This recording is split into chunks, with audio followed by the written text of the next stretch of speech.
Thank you, Mr. Chairman. Thank you for calling this hearing. Thanks to the witnesses for being here. Mr. Pizzaro, let me just start with you. You've been working in the anti-exploitation space for a long time, both inside and outside government. Have I got that right? That's correct. And so you know the trends about what we're facing online, what kids are facing online, probably as well or better than anybody. Is that fair to say? I would say pretty so. Would you say that CSAM, child sexual exploitation or abuse material, would you say that there's getting to be more of it or getting to be less of it? Oh, 100% more, like hundreds and thousands of more. I mean, I can't even percentage it. Yeah, enormous amounts, right? Yeah. Here's a measure of it. In 2023, there were 104 million images and videos of suspected child abuse material uploaded onto the internet, compared to 450,000 in 2004. So 450,000 in 2004 to 104 million in the last full year for which we have data. Here's another statistic. According to the National Center for Missing and Exploited Children, the number of reports of child exploitation material went from 1 million in 2014 to 36.2 million in 2023. So in other words, it's just an enormous explosion. It's absolutely everywhere. So let me ask you about some of the remedies for this. If you are a parent, and I'm the parent of 3 young children, 3 little kids.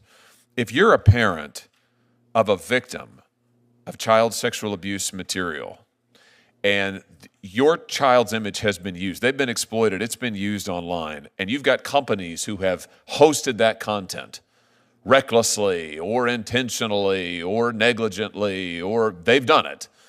If you're a parent, can I sue them and get them to take it down? Right now, no.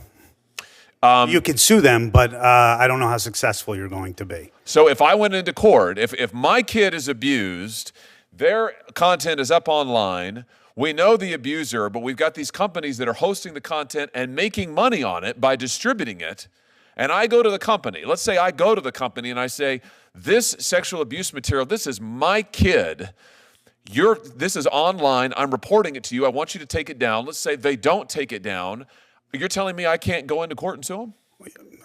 You're going to probably end up losing. I mean, and I think that's part of the problem. It's a huge problem, is it not? You're exactly correct. Yep. You're exactly correct. The state of the law is I cannot go into court and hold these companies accountable. In fact, we had testimony just a few weeks ago of somebody sitting right where you're sitting, a parent whose child was sold drugs, in this case, over one of these platforms, over Snapchat. This parent went in, reported it to Snapchat. Snapchat said, oh, well, we'll do our best. They did nothing. The parent said, I'm going to sue you. And the Snapchat executives laughed in her face. And they said, no, you're not. You're not going to sue us because federal law prohibits you from suing us. Let me just ask you this. In 2019, Facebook was fined by the FTC $5 billion, $5 billion with a B, and their stock price went up. Now, what does that tell you about what these companies fear? Do you think they fear these government regulatory agencies that almost never bring suits and almost never bring enforcement? Oh, absolutely not.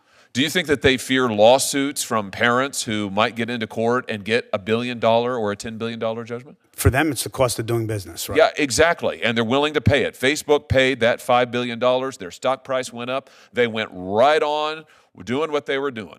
But I tell you what they do fear, what they're absolutely terrified is, they're absolutely terrified of a parent coming into court and getting in front of a jury and holding them accountable. And that is why it is high time, it is past time, that this Congress gave parents the ability to do that. And I will just say again, for the approximately 3 millionth time in this committee, until Congress gives parents the ability to sue, nothing will change. These companies don't care about fines. They don't care about the regulations. In fact, the companies regularly come and sit here and offer to write the regulations.